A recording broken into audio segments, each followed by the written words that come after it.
So now here we are. And if you had told me, looking at Group B, that this was going to be the winner's match, I might have half to believe you. You know, ByuN in the winner's match makes a lot of sense. But Ragnarok, or not Ragnarok, excuse me, NightMare finding the way through. That's the surprise. That's what we didn't expect. And that is what we're looking at. Because NightMare, he took down Hero. He can take down ByuN. That is the question. I don't know I have an answer for it. My gut says no, because while ByuN is solid, right, and his TVZ is very good, his TVP is out of this world.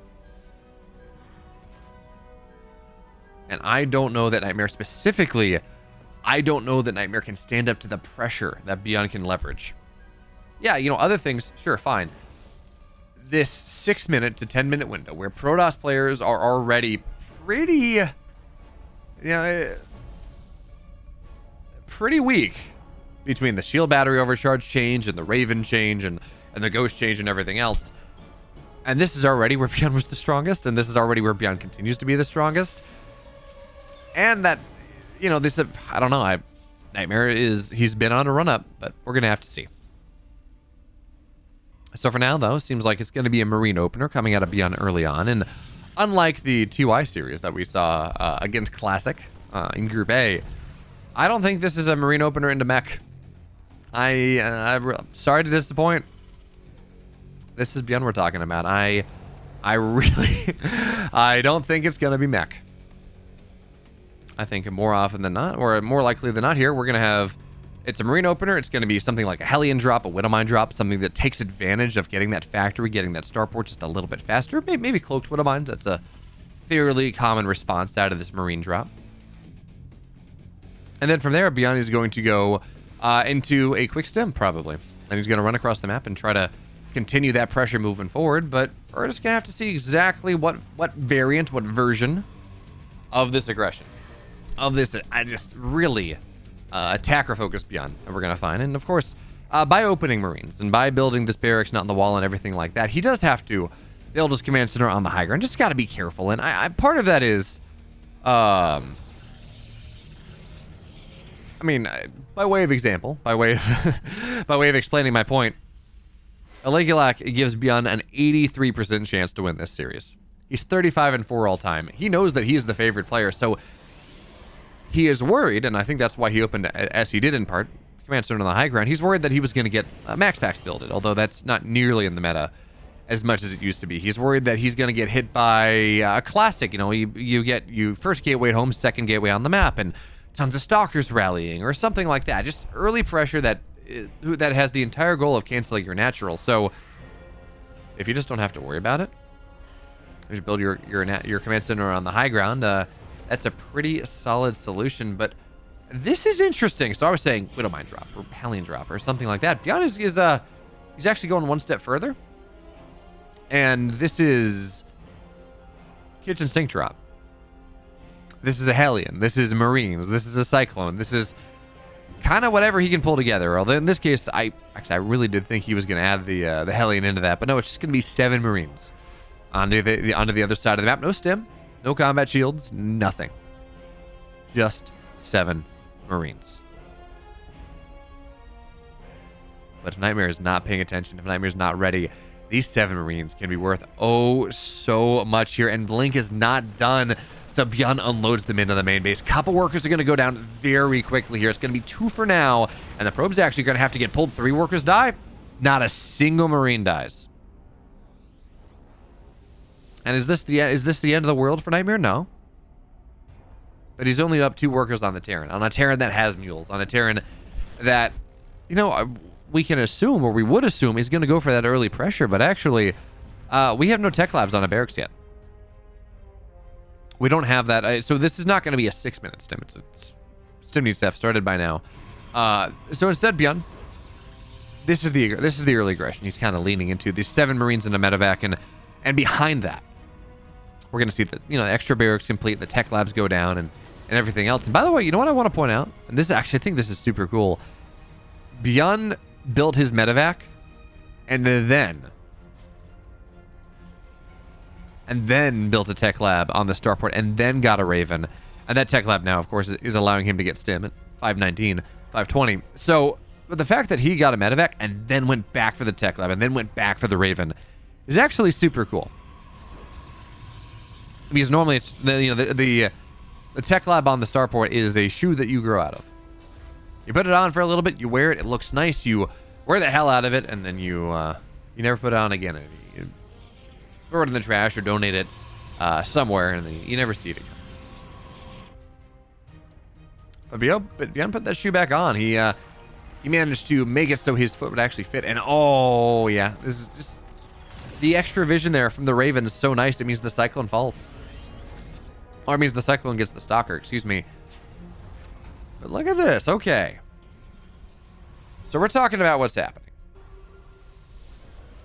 And NightMare, he's going to get scanned out immediately. So he's going Charge Lot Storm. This is a composition that either it works or it doesn't. And that's true of most things, but this is very specifically, it works or it doesn't. If you get the storms off, you win the game. Or at the very least, you win the fight super hard and buy yourself a ton of time in the game. You don't get the storms off, you lose the game. It's very simple. And because ByuN is aware of this, because he's aware of this timing, he's not getting aggressive. He's getting a third base very quickly here. Stim is done. Combat shields are, halfway done, +1, fine. We might just see him sit on this base for quite a while, wait until he has to Ghost Academy, and then wait. But for now, actually, 5 Stalkers, they find their way in. Combat shields are going to be the target for now. SCVs are going to get pulled, but this is a dead upgrade. So now the Marines lacking 20% of their HP, and against Storm, that's actually incredibly significant. But even still, ByuN stims in, gets a couple probes. He's going to back out eventually. Oh, no, he's just going to leave. He's just going to leave the Marines. Okay. Going to get as many workers as they can. Five probes fall.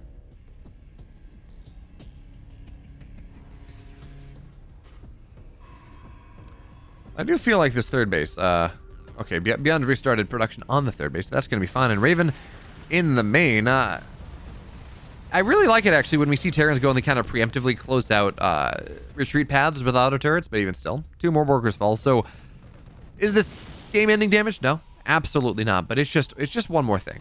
ByuN it continues to find just little bits and bobs, dribs and drabs of damage. And now he is scouted out, though. This observer is really well positioned.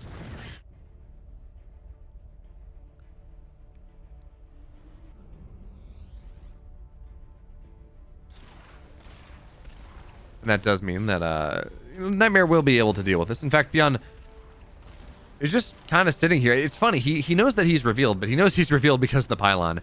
He doesn't know that his medevacs were scattered as much. But NightMare tried to commit to this really hard to clean it up, but instead didn't really work out all that well. Storm drops on a little bit of the army here. Oh, medevac or Warp Prism gets so very low and gets 4 workers, and that should be the end of it. Oh, he gets the Warp Prism. Loses most of his army, but Warp Prism falls, 5 workers. He gets out with the medevacs, gets out with the gas units. Fantastic. And now auto turret spam and the natural in the third. ByuN is just, he's everywhere. It's kind of gross, actually. And by the way, that one medevac that actually had units in it that escaped? Well, they're going to find their way into the main base once again. And with the lack of a Warp Prism, it's hard to bring High Templars into the bear to fight this. So I said that ByuN's TVP was solid because of his relentless aggression. His ability to just kind of shove through you with this just sheer momentum in this micro. We're not seeing that.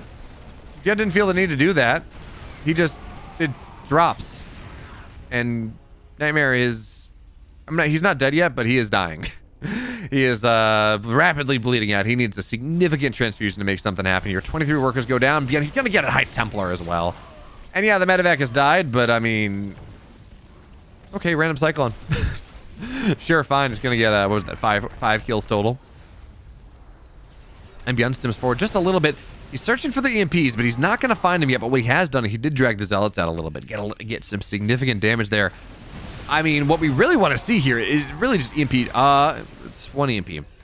We just want to see EMP drops, ghost drops, put him in a medevac, put him off to the side, hit a weird angle, and make that happen. But that's the center mass, actually. There is 1 storm, it looks like, in this army. Maybe 2, but actually now definitely only 1. So the army runs forward. It's just Marauders. They do not die easily. 2, just a couple storms. So they run forward, they snipe High Templar, and this Raven continues to find value.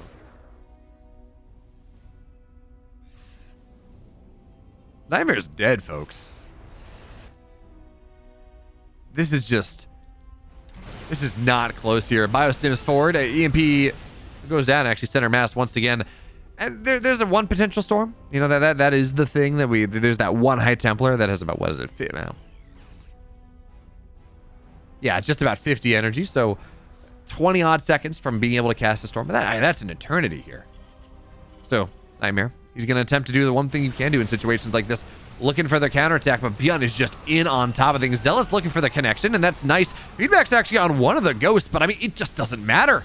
Not at all. Oh no, there's a problem. Archons, they're getting tapped down. They're not in shield battery overcharge range, and everything gets sniped down. ByuN's lost 20 workers, but he doesn't care. Lose 20 workers and win the game. That's it. ByuN just looks dominant here in the winner's match.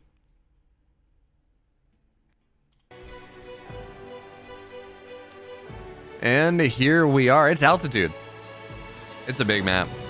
It's a map that has decent amounts of dead airspace in left, right, and center. Absolutely. Something you can take advantage of. So in the bottom left, in the red, up one, ByuN.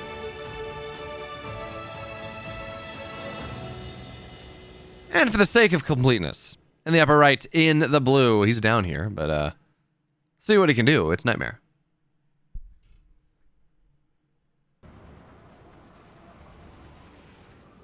How defensive does ByuN play? Game 1, we saw him play very defensively. He got his command center on the high ground. You know, he went and, well, it was a marine opener, a command center on the high ground. You know, he played very defensively because I mean, he understood that NightMare is absolutely the type of player that he has to be afraid of. He's got enough tricks up his sleeves that ByuN can die, and he's, you know, not favored. He's disfavored enough against ByuN that that's something that he would definitely be, you know, you would expect. So he's got the means, he's got the motive.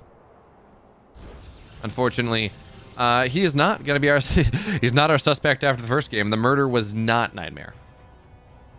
Murderer was ByuN. And he abuses his standing in the scene, his position of power to make sure that he's not going to be the one that's going to be investigated for it. Is clearly, I mean, look how much damage those drops got. I mean, someone check him, PC. I'm not saying he's cheating, but that just isn't natural, or whatever the copy pasta is.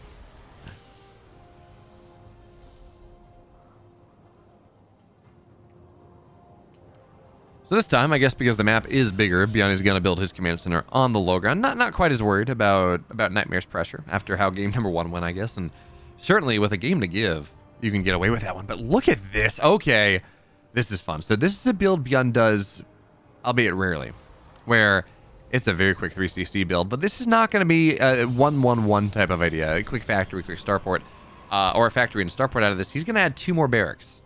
Maybe 2, maybe 1. He has kind of 2 variants, where he turns this into a stim timing. It's a stim timing, or a stim combat shield timing, if he gets the 3 racks, with a 3rd base behind. And what that means, and thank you so much, Demuna Kamo. What this means now is if he gets away with this, he gets very early production, he gets very early economy, and just in general, I mean, yeah. So there's the 3rd barracks on the way, so this is going to be the stim combat shield timing. You get a ton of workers, you get a ton of scans, you get a ton of mules early, and you get a ton of workers. Now, of course, where you set back?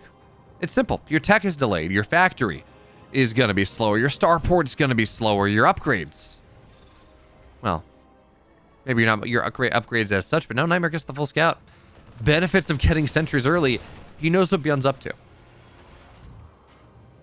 But unfortunately for NightMare, knowledge is only half the battle. Just because you know what your opponent's doing doesn't mean you can stop it. And more importantly, this is a Stargate opener against this. Phoenix do not like playing into this. Not at all.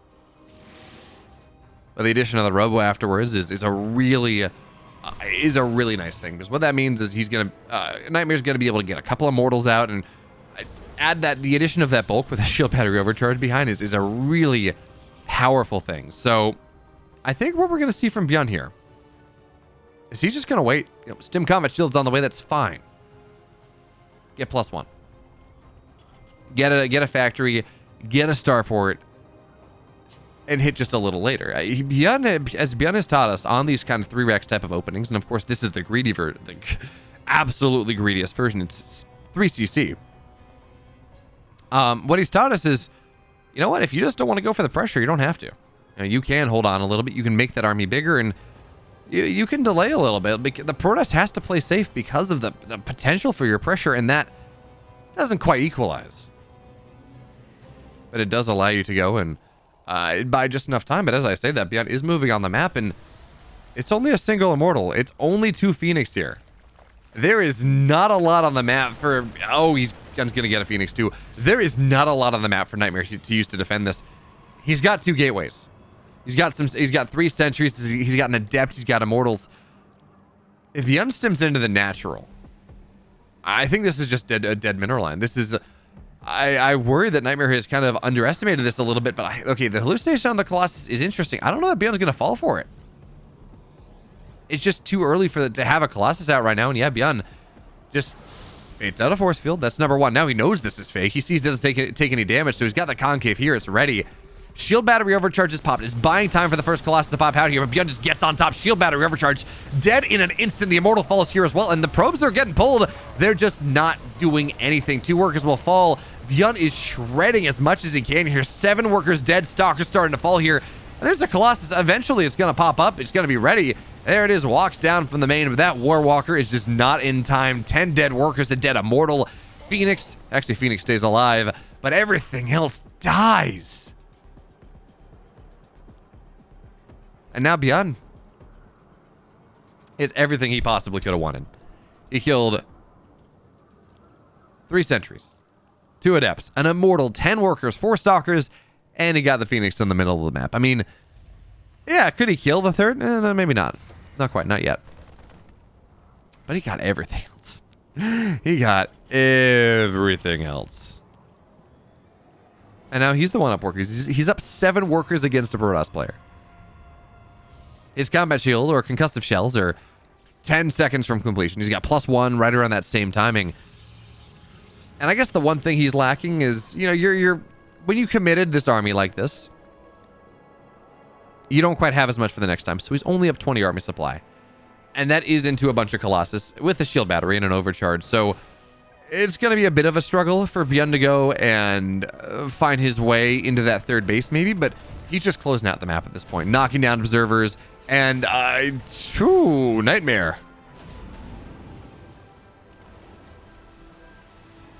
That was aggressive. I mean, I understand the idea, right? You want to go and run down the ramp and try to force a force field or something, but ByuN is unlocked now. He's got to drop into the natural. Zealots without charge are going to try to find something there. Now, this is just a dead robo, so 3rd Colossus, the big power point, right? When you get to 3 Colossus, that's just never going to be a thing this game. Zealots getting healed, but they have to run outside of shield battery overcharge range, and now that's the overcharge used in the natural.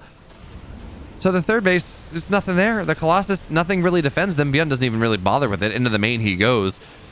So he's got 2 sets of pressure, main and natural, and NightMare is dead. This is an absolute nightmare here for the Protoss player. ByuN just eviscerates. He dominates. This was not close. This series was not close at all, and ByuN shows us why online, certainly, and sometimes offline, he is just the best player in the world. Hopefully he gets his wrist under control and we can see more of that. But if you do like this video and you want to see more StarCraft videos, more GSL or GSL replays, ESL stuff, Stormgate, news, analysis, interviews, you should make sure to like, comment, and subscribe to this channel and this video, because there's more where that came from. And if you want to see me on Twitch, I stream twitch.tv/BamWolf. See you there.